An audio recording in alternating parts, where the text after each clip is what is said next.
Ну что, приступаем к созданию камина в гостиной Гриффиндор. Основа, как всегда, у меня пеноплекс, и взяла немножко картона. Им обклеивала основание камина и в нижней подложке. Потом я долго возилась с бортиками, не могла понять, как правильно сделать стыки углов.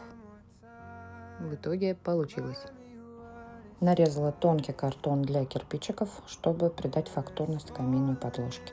Далее все раскрасила и приклеила к основанию.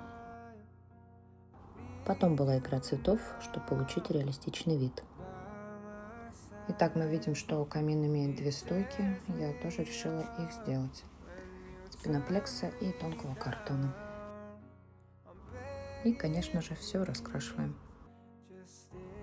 Камин в гостиной Гриффиндор готов.